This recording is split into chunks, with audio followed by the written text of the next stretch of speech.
Hora de conversar com Mônica Bergamo. O assunto de hoje é a operação da semana passada no Jacarezinho.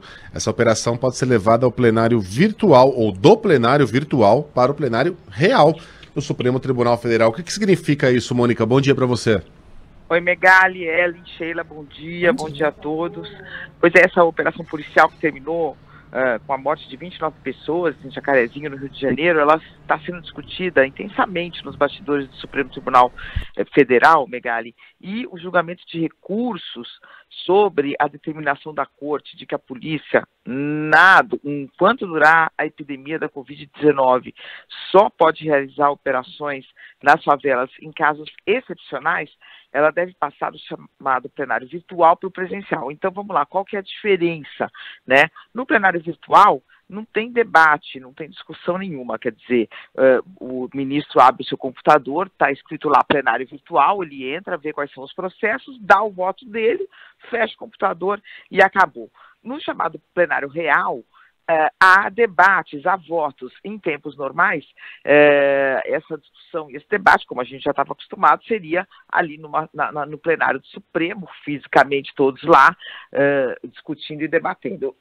Mas, em tempos de epidemia, eles debatem cada um pelo seu computador, mas eles fazem uma sessão, como a gente tem visto várias delas, e aparecem, quer dizer, e discutem e justificam, cada um que vota justifica e debate com o outro. O tema dessa forma, né, Megali, no plenário virtual, ele fica escondido. No plenário em que tem debate, quer dizer, ele ganha mais peso, maior relevância, maior repercussão.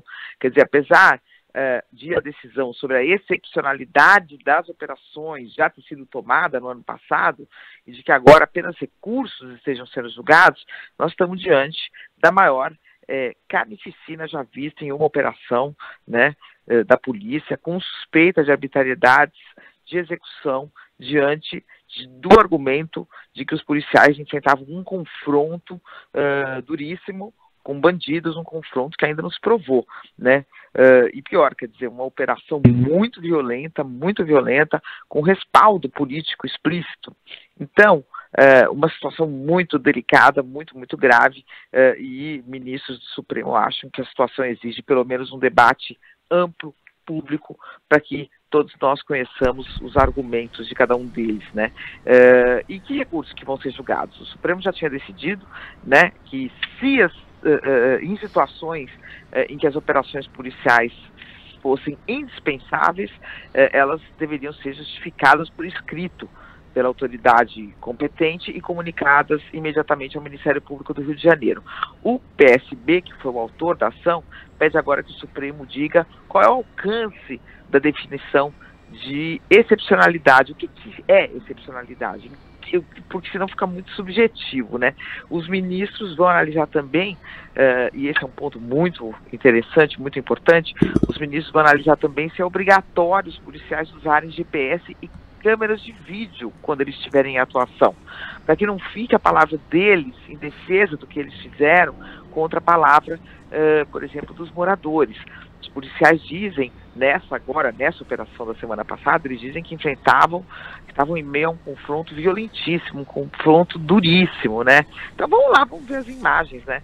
Eles enfrentavam homens fortemente armados, até os dentes, com armas de guerra, como foi dito, as imagens mostrariam, né? Ou eles invadiram as casas com crianças dentro e executaram pessoas já rendidas. As imagens mostrariam, ou então talvez o policial nem sequer fizesse isso, né? Se tivesse com uma câmera. Desculpa, Mônica. Uniforme. Quem não quer que sejam usados as câmeras e o GPS? Quem é que está defendendo o não uso? Não. Isso não está claro que isso é obrigatório. E aí o Supremo vai julgar se isso se deve ou não ser obrigatório. Se deve ou não ser obrigatório, se tem uma câmera aí e tal. Porque aí isso eu acho que não solucionaria situações de violência, né? Mas ajudaria. Que são históricas no Brasil, mas seria um passo, porque ou de fato, quer dizer, a polícia ganharia a confiança de todo mundo, porque as imagens mostrariam que era um confronto em que não haveria outra saída no seu uso da violência, né? Ou porque estavam enfrentando pessoas armadas até os dentes com armamento de guerra, ou a gente veria que foi uma execução, como alguns moradores têm falado, invasão de casa com crianças, banho de sangue, e aí os policiais que tivessem feito esta ilegalidade, eles seriam julgados e condenados e até expulsos da polícia, né? Ou talvez nem fizessem, né? Se estivessem com uma câmera no seu uniforme, nem fizessem uma arbitrariedade tão cruel. Mas fica essa, a palavra de um na palavra de outro, e dando aí até espaço para discursos políticos, né? Que, como a gente vê, é fácil, né? Deputados, políticos, parabéns, jogarem a polícia cada vez mais em situações de violência, porque não são eles que vão lá trocar tiro e morrer, como morreu um policial de fato, né, nessa operação, uma coisa trágica, deixando um enteado, deixando uma mãe com AVC, quer dizer, também uma vítima dessa extrema violência que a gente viu em Jacarezinho. O cara que vai lá e parabeniza sem saber direito o que aconteceu, ele quer o aplauso fácil, e esse aplauso vem. A gente vê aqui no nosso chat, cada vez que tenta defender um pouco de bom senso, investigação, transparência, tá defendendo bandido, leva para casa, aquela coisa toda. Então esse discurso cola, é muito fácil você posar de defensor, né, Eduardo? Você posar de defensor da população contra a criminalidade, sem lembrar que no seu gabinete com ar-condicionado, na sua casa, né, que fica num condomínio em que inclusive armas já foram, né, já foram encontradas na casa do vizinho, sem que houvesse um tiro disparado. É bem diferente, né? A realidade de um lado e a realidade de outro. Aliás, para o nosso... né, ali, armas também foram apreendidas. Alguém entrou atirando, chutando porta, metendo bala, arrastando cadáver? Tô falando ali de quando encontraram um arsenal na casa vizinha. Como tem que ser.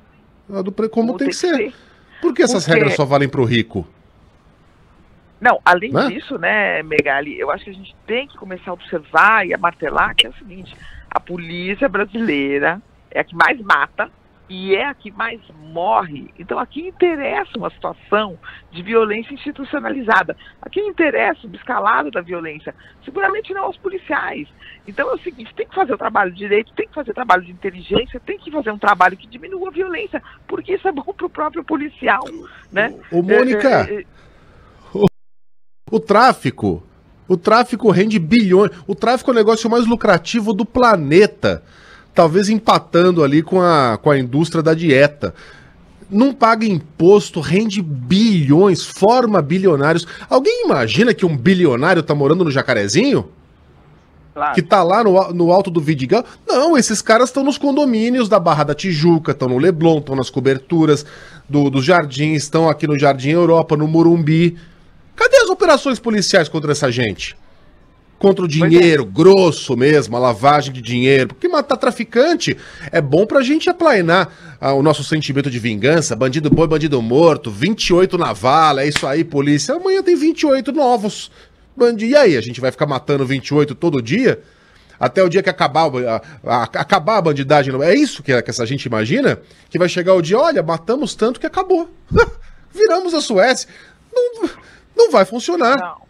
Isso não funciona e tem que saber se são todos de fato, porque não existe pena de morte no Brasil, muito menos sem julgamento, muito menos na casa das pessoas sem mandato, né? Então, óbvio que há muitas suspeitas de ilegalidade aí, e óbvio que também há um policial morto, então óbvio que para esse policial não foi bom uma situação de chegar lá numa invasão, numa operação violenta, né? Seria muito mais efetivo e talvez esse policial estivesse vivo se realmente a polícia tivesse tido eficácia, eficiência, tivesse tido um trabalho de investigação que dá mais trabalho, né, e um trabalho de inteligência. Um bom artigo na Folha de São Paulo na semana passada, agora não estou lembrando aqui quem é o autor, mas que falava isso, né, como essa escola, a escola da investigação mais trabalhosa, da investigação técnica de inteligência foi sendo substituída pela violência, porque é mais fácil chegar lá arrebentando porta do que você fazer campanha, entrevistar pessoas,